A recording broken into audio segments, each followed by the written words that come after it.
मछली पालन में ना ही डिग्री की ज़रूरत होती है, ना ही डिप्लोमा की ज़रूरत होती है। बस आपको एक बेसिक नॉलेज होना चाहिए कि हाँ, ये चीज़ मछली पालन में होता है। अगर वो चीज़ें नॉलेज है आपके पास, तो आप भी मछली पालन बहुत आराम से कर सकते हैं।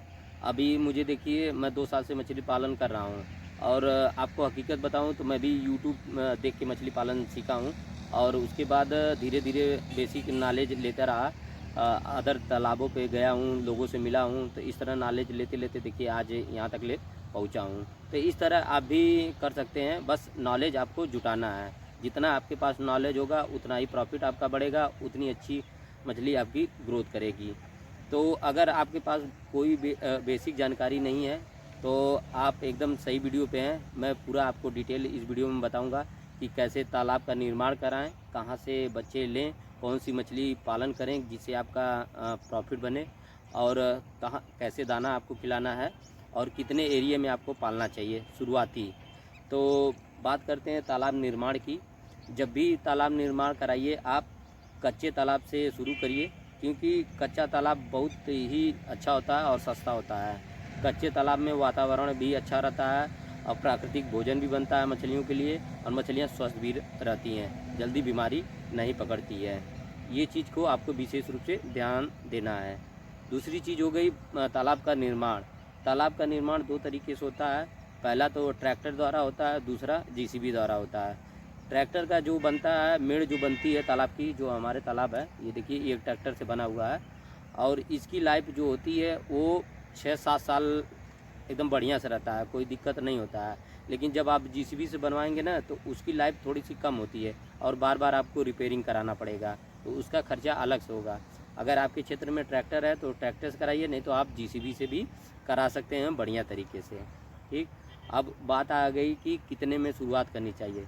जब भी आप शुरुआत करें मछली पालन को, तो आप आधे एकड़ से 1 एकड़ के बीच में करिए, क्योंकि 1 एकड़ माना जाता है कि शुरुआत 1 ही एकड़ से करें, उससे ज़्यादा ना करें, क्योंकि उससे ज़्यादा आप करेंगे ना तो संभाल नहीं पाएंगे। आप नए-नए रहेंगे और वो बताने वाले बहुत कुछ बताएंगे, उसमें आप डिस्टर्ब हो जाएंगे, फिर उसके बाद आप संभाल नहीं पाएंगे, उसके बाद छोड़ देंगे आप। तो इस चीज़ का ध्यान दीजिएगा कि छोटे से ही शुरुआत करिए। 1 एकड़ का तालाब लीजिए और मछली जो आपको डालनी है वो आईएमसी से शुरू करिए।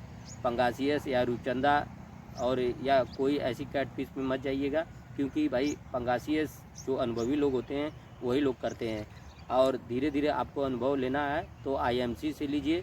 1 साल फिर फार्मिंग करिए आप और अच्छे से करिए।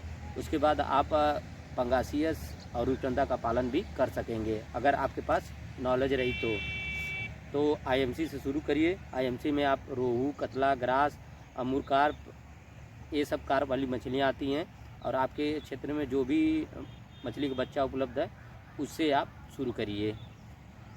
एक बार आपने और आपको मैं बताऊं कि एक बार आपने शुरू कर दिया ना तो धीरे धीरे आपका नॉलेज बढ़ता रहेगा, कम नहीं होगा, धीरे धीरे बढ़ता रहेगा। लोगों से आप मिलेंगे, लोग आपसे मिलेंगे, पूछेंगे, बताएंगे।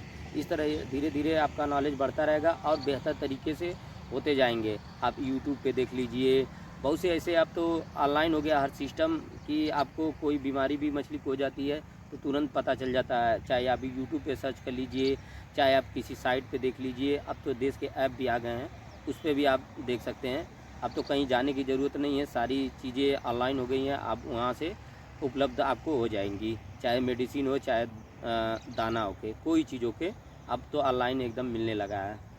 तो इस तरह आपको शुरुआत करनी चाहिए।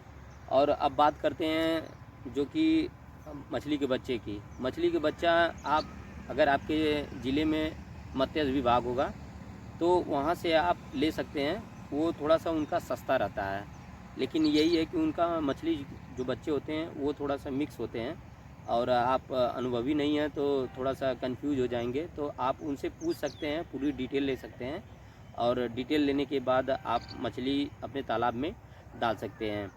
और मैं ये सजेशन करूँगा अपने अनुभव से जो मैं बता रहा हूँ, जब भी आप मछली पालन करें तो आप उसके साथ नर्सरी बनवाएं। तालाब के साथ नर्सरी ज़रूर अटैच करें, क्योंकि नर्सरी जब अटैच नहीं करेंगे ना तो आपको सीड महंगा पड़ेगा। हमेशा आप सीड दूसरे से ख़रीद के लाएंगे तो आपको महंगा पड़ेगा।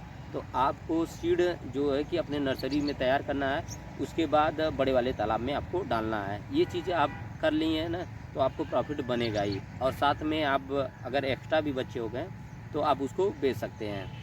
अब तीसरी बात ये हो गई कि अगर जब भी आप तालाब निर्माण कराएं, ऐसे जगह निर्माण कराएं जहां आपके तालाब पे गाड़ियां लग सकें।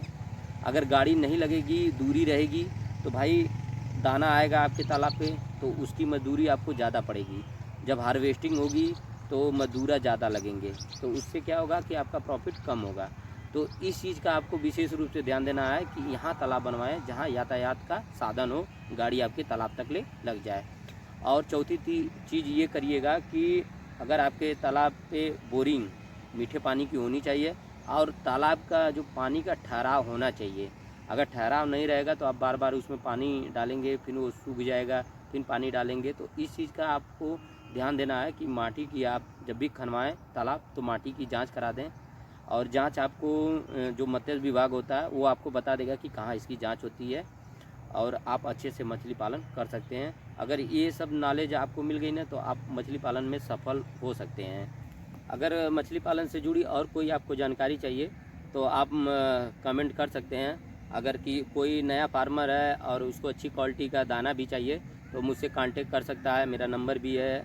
और अगर नंबर बाई चांस ना लगे तो व्हाट्सअप कॉल कर लीजिएगा, और आप तक पहुंचा के दाना मैं दूंगा। और ट्रांसपोर्ट का जो भाड़ा है वो आपको नहीं लगेगा। और अगर आप आजमगढ़ से 100 किलोमीटर दूर पे भी हैं तब वो आप तक ले दाना पहुंच जाएगा। और वीडियो की जानकारी आपको कैसी लगी कमेंट करके ज़रूर बताइएगा। तो सारी जानकारी मैंने बता दी है। अगर सीड मत्स्य विभाग से आपको नहीं मिल रहा है तो आप ऐसे जगह से लीजिए जहां आपका भरोसा होके। 10-12 लोगों से पूछ लीजिए उस क्षेत्र में कि ये भाई बच्चा सही देते हैं कि नहीं देते हैं मछली का, तो वहाँ से आप ले सकते हैं। हाँ, बस यही है कि थोड़ा सा आपको महंगा मिल सकता है क्योंकि आप पहली दफ़ा कर रहे होंगे, तो थोड़ा सा आपको लगता होगा कि महंगा होगा। लेकिन जब धीरे धीरे आपको आदत पड़ जाएगी तब आपको लगेगा कि हाँ भाई ये चीज़ सही है।